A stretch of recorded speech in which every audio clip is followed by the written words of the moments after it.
नमस्ते दोस्तों। आज हम बात करेंगे सप्तमांश कुंडली के बारे में।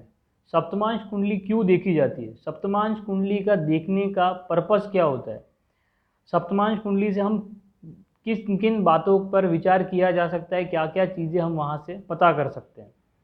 तो बात को स्टार्ट करते हुए, डिस्कशन को स्टार्ट करते हुए मैं आपको बताना चाहता हूँ कि सप्तमांश कुंडली चाइल्ड से रिलेटेड सारी बातों को देखने के लिए देखी जाती है।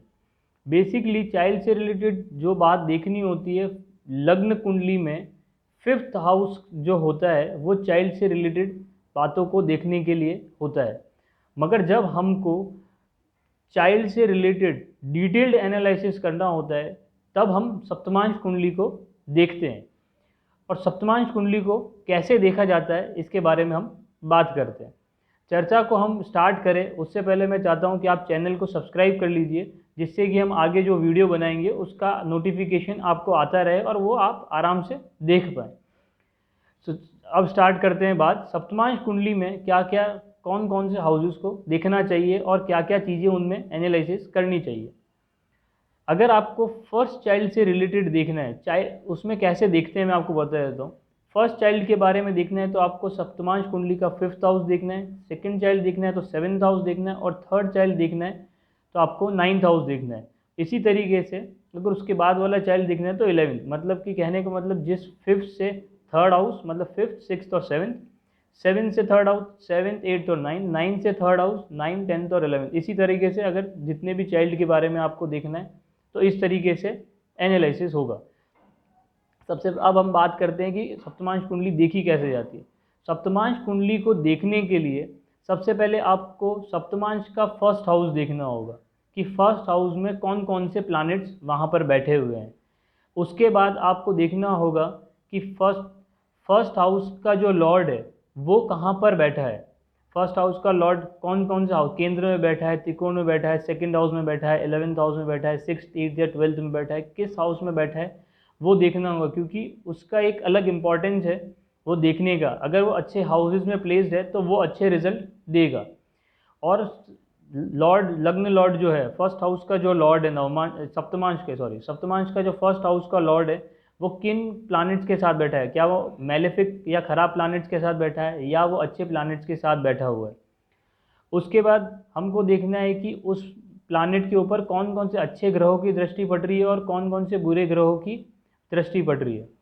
ये चीज़ देखने के बाद हम देखेंगे कि जो 5th हाउस है, 5th हाउस के अंदर कौन कौन से प्लैनेट्स बैठे हुए हैं, क्या वो एग्रेसिव प्लैनेट्स बैठे हैं, मेलेफिक प्लैनेट्स बैठे हैं या फिर दूसरे अच्छे प्लैनेट्स बैठे हुए हैं। उसके बाद जो 5th हाउस का लॉर्ड है वो कौन से हाउसेस के अंदर प्लेस्ड है। उस ये दोनों चीज़ें देखने के बाद हमको ये देखना है कि जो 5th हाउस का लॉर्ड है उसके ऊपर कौन कौन से अच्छे प्लैनेट्स की दृष्टि है और कौन कौन से खराब प्लैनेट्स की दृष्टि उनके ऊपर जा रही है।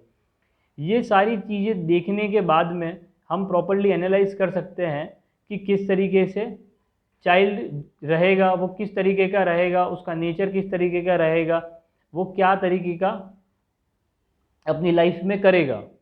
ये बातों को देखने के बाद हमको इसका पता चलता है। अब मैं आपको बताता हूँ कि कौन कौन से प्लैनेट्स ऐसे होते हैं जिनसे मेल चाइल्ड होने का प्रोबेबिलिटी बहुत ज़्यादा होता है और कौन कौन से प्लैनेट्स इस तरीके से प्लेस्ड होते हैं या देख रहे होते हैं जिनसे फीमेल चाइल्ड होने का प्रोबेबिलिटी ज़्यादा होता है। कोई भी ये नहीं बता सकता कि यही मेल ही चाइल्ड होगा या फीमेल चाइल्ड होगा, ना हम भी ऐसा बताते हैं कि ऐसा ही होगा या फीमेल होगा या मेल होगा। मगर एस्ट्रोलॉजी के हिसाब से किसकी प्रोबेबिलिटी ज़्यादा हो सकती है ये कहा जा सकता है, क्योंकि मेल या फीमेल कोई भी जेंडर है वो सब भगवान के हाथ में, वो कोई प्रिडिक्ट नहीं कर सकता, बट उसकी प्रोबेबिलिटी बताई जा सकती है एज पर एस्ट्रोलॉजिकली कि एक प्रोबेबल ये हो सकता है। जैसे कि हर प्लानेट को मेल या फीमेल इस तरीके से बताया गया है। जैसे अगर मैं आपको बताता हूँ, जैसे कि मंगल उसे मेल प्लानेट कहा गया है, सूर्य उसे मेल प्लानेट कहा गया है, गुरु इसे मेल प्लानेट कहा गया है, राहु केतु इनको मेल प्लानेट कहा गया है।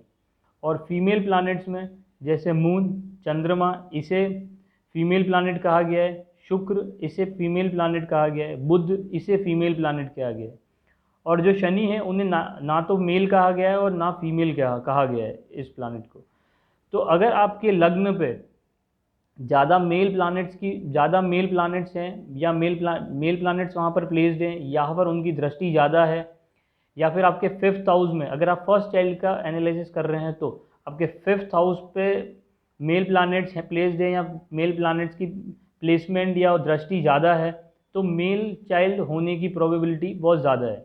अगर आप सेकंड चाइल्ड के बारे में देख रहे हैं तो उसके अंदर आपको लग्न का और 7th हाउस का, सप्तमांश के 7th हाउस का और लग्न का एनालिसिस करना पड़ेगा। तो उसी तरीके से 7th हाउस में आपके कौन कौन से प्लानट प्लेस्ड है, मेल प्लानट प्लेस्ड हैं या फीमेल प्लानट प्लेस्ड है, वहाँ जो राशि लिखी हुई है वो मेल प्लानट की राशि है या फीमेल प्लानट की राशि है, उस हाउस को मेल प्लानट्स देख रहे हैं या फीमेल प्लानट्स देख रहे हैं, इन सबको एनालिसिस करने के बाद ही आप एक प्रोबेबिलिस्टिक एनालिसिस या उसके डिसीजन पे आ सकते हैं कि मेल चाइल्ड होगा या फीमेल चाइल्ड होगी। उसके बाद अब हम बात करते हैं कि अगर लग्न लॉर्ड जो सप्तमांश का फर्स्ट हाउस का लॉर्ड है वो कहाँ कहाँ प्लेस्ड होगा, तो किस किस तरीके का आपको किस तरीके का आपका चाइल्ड रहेगा और वो आगे क्या करेगा। जैसे समझिए अगर आपका फर्स्ट हाउस का सप्तमांश के फर्स्ट हाउस का लॉर्ड फर्स्ट हाउस में प्लेस्ड है, तो उसका मेजरली जो बिहेवियर रहेगा वो आपकी तरह ही रहेगा और वो आपके लिए बहुत ही अच्छा रहेगा, मतलब आपका ध्यान रखेगा और इस तरीके का चाइल्ड रहेगा। अगर उस फर्स्ट हाउस का लॉर्ड अगर 2nd हाउस में प्लेस्ड है तो इस कंडीशन में आपका जो बच्चा रहेगा वो बहुत ही पैसे वाला रहेगा, या तो उसको आप मतलब पैतृक संपत्ति मिले, मतलब आपकी आपकी जो पैतृक पैसे हैं या जो भी घर है या सब चीज़ें वो मिले, या वो खुद बनाए मगर उसके पास पैसे रहेंगे अगर वो 2nd हाउस में प्लेस्ड है। तो अगर लग्न का लॉर्ड 3rd हाउस में प्लेस्ड है तो आपका बच्चा जो रहेगा वो पराक्रमी रहेगा, बहुत ही तेजस्वी और पराक्रमी रहेगा। और अगर 4th हाउस में प्लेस्ड है तो उस कंडीशन में उसके बाद बहुत सुख सुविधाएँ, लग्जरी और इस सब चीज़ों का वो रहेगा। अगर वो 5th हाउस में प्लेस्ड है तो वो बच्चा बहुत ज्ञानवान और बहुत नॉलेजेबल और बहुत इंटेलिजेंट होगा। और फर्स्ट हाउस का लॉर्ड अगर 6th हाउस में प्लेस्ड है तो पहली कंडीशन तो आपको चाइल्ड होने में बहुत प्रॉब्लम होगी। इसी तरीके से अगर आपका फर्स्ट हाउस का लॉर्ड 7th हाउस में प्लेस्ड है तो वो बच्चा बहुत अच्छा बिजनेसमैन बनेगा और बहुत अच्छा बिजनेस करेगा। और वही फर्स्ट हाउस का लॉर्ड अगर 8th हाउस में प्लेस्ड है तो जैसे आपको बताया कि चाइल्ड होने में बहुत प्रॉब्लम होगी। उसके बाद अगर 9th हाउस में प्लेस्ड है तो आपका बच्चा बहुत ही भाग्यवान और बहुत ही किस्मती रहेगा।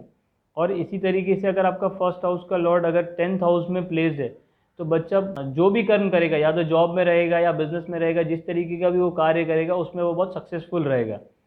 और अगर फर्स्ट हाउस का लॉर्ड 11th हाउस में प्लेस्ड है तो वो अपने जीवन में बहुत ही सारी इच्छाओं की पूर्ति करता हुआ और हर अच्छे इनकम सोर्सेज और इन सब चीज़ों का मालिक रहेगा। उसके बाद बहुत अच्छे इनकम सोर्सेज रहेंगे, इनकम करेगा और उसकी डिज़ायर जो रहेंगी वो फुलफिलमेंट की तरह रहेगी, इच्छा पूर्ति करेगा वो। और अगर इसी तरीके से फर्स्ट हाउस का लॉर्ड अगर आपके 12th हाउस में प्लेस्ड है तो बच्चा आपसे ज़्यादा टाइम तक बाहर ही रहेगा या दूर रहेगा, या तो वो जॉब के लिए दूर रहे या किसी भी परिस्थिति के लिए दूर रहे, मगर वो आपसे दूर रहेगा। तो ये टोटल एनालिसिस था जो सप्तमांश कुंडली का किया जाता है। वैसे तो इसका एनालिसिस सिर्फ 10-15 मिनट के अंदर करना बहुत डिफ़िकल्ट है, पूरा डिटेल एनालिसिस आपको समझाना, मगर जो मोटा मोटी उस चीज़ में देखा जाता है सप्तमांश कुंडली में वो मैंने आपको एक तरीके से समझा दी है। आशा करता हूँ आपको मेरा वीडियो पसंद आया होगा। अगर आपको वीडियो पसंद आया हो तो इसे लाइक करिए और शेयर करिए सब में, व्हाट्सअप फेसबुक ग्रुप में, जिससे कि और भी लोगों को नॉलेज मिले और भी लोग इससे सीख पाएँ। और हमारे चैनल को सब्सक्राइब करिए। Thank you.